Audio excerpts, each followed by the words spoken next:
La dirigeante la plus désastreuse que l'Europe ait connue n'est autre que la présidente de la Commission européenne, Ursula von der Leyen. Sous son règne, le théâtre démocratique continue de tourner à plein régime, entretenu avec une finesse presque machiavélienne, suffisamment habile pour donner aux foules l'impression de choisir, alors que tout semble déjà écrit en coulisses. Nous sommes gouvernés par des leaders qui prétendent être des dirigeants démocratiques et qui nous forcent à jouer à leur jeu pervers, à leur manipulation subtile. En fait, beaucoup de gens le font avec plaisir, aveuglés par des promesses vides et des discours lénifiants. Là, un politicien français confronte Ursula von der Leyen sur place, sans ménagement ni concession. Ce qui s'est déroulé fut une détonation politique explosive, exposant les fissures profondes et béantes que l'UE a passé des années à cacher minutieusement sous des couches de rhétorique et de bureaucratie. Quand quelqu'un dit enfin à voix haute, avec courage et conviction, ce que des millions murmurent en privé sur Bruxelles, la crise de légitimité, le secret opaque, un leadership que personne n'a élu, toute l'illusion de contrôle commence à vaciller dangereusement, comme un château de cartes sur le point de s'effondrer. Et ne vous y trompez pas, ce moment n'était pas juste un clash anodin dans une salle anonyme. C'était un coup de tonnerre retentissant, indiquant que la figure la plus puissante d'Europe n'est plus intouchable, que son aura d'invincibilité commence à se fissurer sous les yeux du monde entier. Personne n'a jamais voté pour Ursula von der Leyen. Pas un seul électeur. Pourtant, elle est l'une des personnes les plus puissantes en Europe, avec un pouvoir immense et incontrôlé, et elle met en œuvre certaines des politiques les plus destructrices et dévastatrices que notre continent ait jamais vues. Des mesures qui sapent les fondations mêmes de nos sociétés. Elle a ouvert avec le coup que Bruxelles crée le plus, celui qui touche au cœur de son hypocrisie. L'UE ressemble à une démocratie, avec ses institutions. La dirigeante la plus désastreuse que l'Europe ait connue n'est autre que la présidente de la Commission européenne, Ursula von der Leyen. Sous son règne, le théâtre démocratique continue de tourner à plein régime, entretenu avec une finesse presque machiavélienne, suffisamment habile pour donner aux foules l'impression de choisir, alors que tout semble déjà écrit en coulisses. Nous sommes gouvernés par des leaders qui prétendent être des dirigeants démocratiques et qui nous forcent à jouer à leur jeu pervers, à leur manipulation subtile. En fait, beaucoup de gens le font avec plaisir, aveuglés par des promesses vides et des discours lénifiants. Là, un politicien français confronte Ursula von der Leyen sur place, sans ménagement ni concession. Ce qui s'est déroulé fut une détonation politique explosive, exposant les fissures profondes et béantes que l'UE a passé des années à cacher minutieusement sous des couches de rhétorique et de bureaucratie. Quand quelqu'un dit enfin à voix haute, avec courage et conviction, ce que des millions murmurent en privé sur Bruxelles, la crise de légitimité, le secret opaque, un leadership que personne n'a élu, toute l'illusion de contrôle commence à vaciller dangereusement, comme un château de cartes sur le point de s'effondrer. Et ne vous y trompez pas, ce moment n'était pas juste un clash anodin dans une salle anonyme. C'était un coup de tonnerre retentissant, indiquant que la figure la plus puissante d'Europe n'est plus intouchable, que son aura d'invincibilité commence à se fissurer sous les yeux du monde entier. Personne n'a jamais voté pour Ursula von der Leyen. Pas un seul électeur. Pourtant, elle est l'une des personnes les plus puissantes en Europe, avec un pouvoir immense et incontrôlé, et elle met en œuvre certaines des politiques les plus destructrices et dévastatrices que notre continent ait jamais vues. Des mesures qui sapent les fondations mêmes de nos sociétés. Elle a ouvert avec le coup que Bruxelles crée le plus, celui qui touche au cœur de son hypocrisie. L'UE ressemble à une démocratie, avec ses institutions pompeuses et ses élections factices. Elle sonne comme une démocratie avec ses discours grandiloquents sur les valeurs européennes. Elle se vend comme une démocratie à travers des campagnes de communication bien huilées. Mais la personne qui la dirige n'a été choisie par aucun des électeurs qu'elle gouverne. Pas un seul bulletin de vote n'a légitimé son pouvoir. C'est ce nerf qu'elle a tranché net, avec une précision chirurgicale. Les Européens n'ont jamais voté pour Ursula von der Leyen, ni lors d'élections directes, ni indirectes qui comptent vraiment. Pourtant, on attend d'eux qu'ils acceptent chaque loi intrusive, chaque paquet législatif oppressant, chaque réglementation étouffante qu'elle impose, comme si c'était parole d'évangile incontestable et sacrée. Ne vous y trompez pas. Être un dissident aujourd'hui est tout aussi dangereux qu'à l'époque des régimes totalitaires, avec des méthodes plus insidieuses, mais tout aussi efficaces. Et c'est pourquoi la colère se cristallise, se concentre avec une intensité croissante. Les gens ordinaires sont ceux qui paient des factures exorbitantes, perdent leurs fermes ancestrales, voient l'immigration exploser de manière incontrôlée et sentent leur ville changer radicalement, leur quartier se transformer en zone de non-droit. Tout cela pendant que la figure la plus puissante d'Europe se tient sur une plateforme élitiste qu'ils n'ont jamais pu toucher, qu'ils n'ont jamais eu le droit d'influencer. Appelez cela une procédure institutionnelle si vous voulez, une formalité bureaucratique pour les initiés. Mais pour des millions de citoyens frustrés, cela ressemble à un pouvoir imposé d'en haut, sans légitimité populaire. Elle n'a pas seulement attaqué les décisions arbitraires d'Ursula. Elle a attaqué toute la structure pyramidale qui place Ursula au-dessus du public, intouchable et irresponsable. Et une fois que cette fondation est remise en question publiquement, avec force et argument, tout le système commence à trembler, à montrer ses faiblesses structurelles. C'est ce qui rend la tyrannie moderne sans doute pire que ce que l'on voit dans les livres d'histoire. Elle est plus sournoise, plus infiltrante. Elle n'y est pas allée par quatre chemins, sans fioritures ni détours. Elle a qualifié l'UE de tyrannie moderne, un régime oppressif déguisé. Et les gens ont acquiescé plus vite que Bruxelles ne l'attendait, avec une vague de soutien montant des réseaux sociaux au sondage. Pas parce que l'Europe a des goulags ou une police secrète visible, mais parce que le contrôle d'aujourd'hui est plus discret, plus calculé, plus insidieux, avec des outils numériques, juridiques et médiatiques.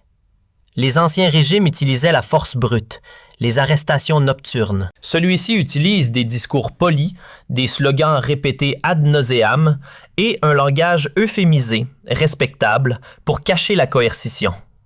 C'est le même point de fer, simplement enveloppé dans du velours doux, dans une apparence de bienveillance que notre continent n'a jamais vue.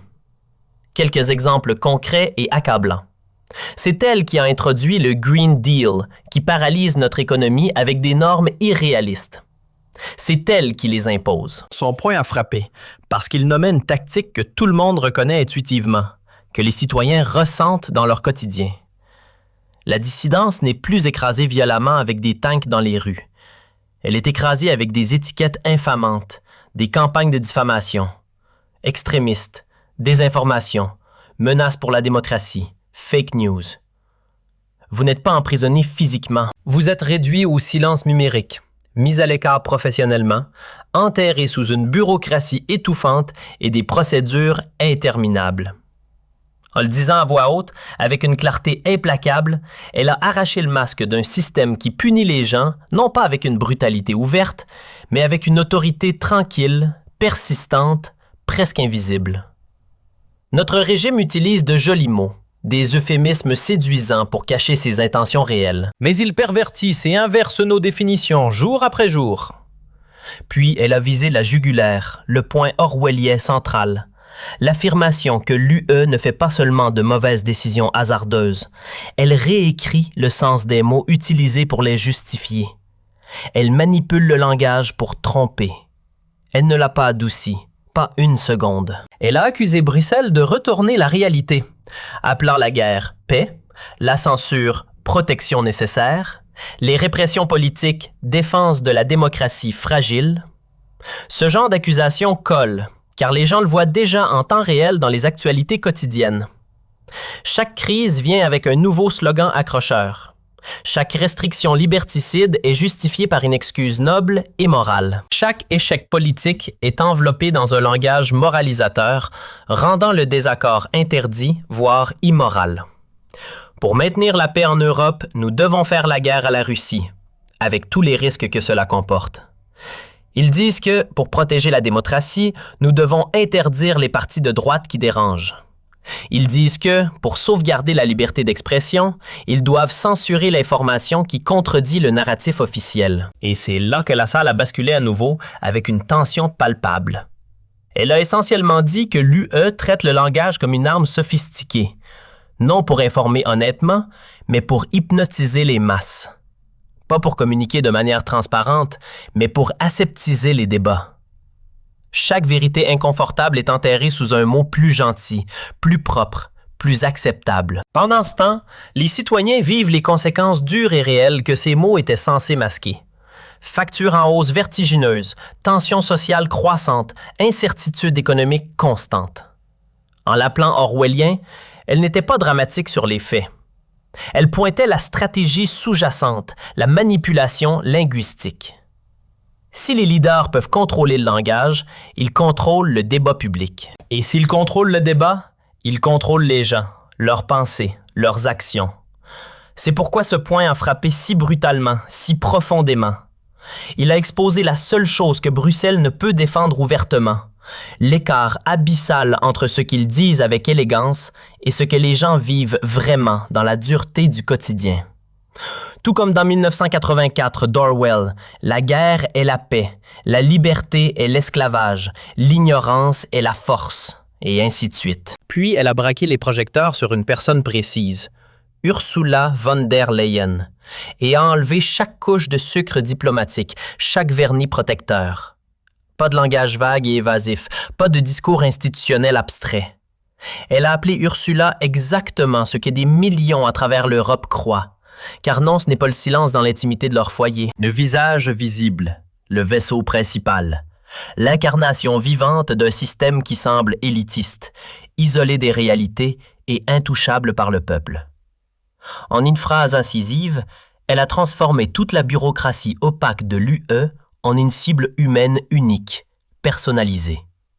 Et c'est pourquoi le moment a explosé, devenant viral sur les réseaux. Elle a mis en lumière l'incarnation de ce régime en une personne en particulier, la pire dirigeante de toutes, la présidente de la Commission européenne, Ursula von der Leyen. Parce que quand vous arrêtez de parler de Bruxelles comme d'une entité abstraite et commencez à parler d'Ursula personnellement, la conversation cesse d'être abstraite et devient personnelle, viscérale. Soudain, les politiques ont un nom propre, les décisions ont un visage identifiable, la responsabilité a une direction claire, pointée du doigt. Et c'est le point de pression qu'elle a enfoncé avec force. Ursula n'est pas juste une dirigeante anonyme. Elle est, à leurs yeux, le symbole de tout ce que les gens sentent qu'ils ne peuvent pas voter contre, ne peuvent pas questionner librement et ne peuvent pas fuir dans leur vie quotidienne. À cet instant précis, la confrontation a cessé d'être un discours formel. Elle est devenue un défi direct au trône, une remise en cause frontale du pouvoir. Une fois qu'elle a mis Ursula dans le viseur, elle a déchargé la partie que Bruxelles espérait que personne ne dirait à voix haute avec autant de détails accablants. Les coups de politique que les gens ressentent chaque jour dans leur chair. Pas de théorie ésotérique, pas de diplomatie feutrée, juste la liste exhaustive des décisions qui ont transformé Ursula en la figure la plus controversée, la plus détestée de la politique de l'UE. C'est elle qui a introduit le Green Deal, paralysant notre économie avec des normes draconiennes. C'est elle qui a introduit le pacte sur la migration, remplaçant notre population native par des flux incontrôlés. Elle a commencé avec le Green Deal, le qualifiant de sabotage économique délibéré. Non pas parce que les gens haïssent l'énergie propre en soi, mais parce que les règles ont été imposées aux agriculteurs épuisés, aux camionneurs surchargés et aux petites entreprises fragiles, sans transition réelle, sans marge de manœuvre viable et sans compréhension des réalités du terrain. Pour beaucoup d'Européens lambda, cela ne ressemblait pas à un plan climatique ambitieux, mais à un étranglement financier systématique, à une asphyxie économique. Puis elle a frappé le pacte sur la migration, le présentant comme un accord qui apporte le chaos aux communautés locales, qui bouleverse les équilibres sociaux. Alors que Bruxelles l'appelle « solidarité européenne », elle a tapé dans une peur croissante, légitime. Que les décisions sur les frontières soient prises par des gens éloignés qui n'en subissent jamais les conséquences directes, qui vivent dans des bulles protégées. Écoles surchargées jusqu'à l'implosion, abris pleins à craquer, ville tendue au bord de la rupture, sécurité publique remise en question quotidiennement. Et maintenant, elle attaque encore plus notre souveraineté nationale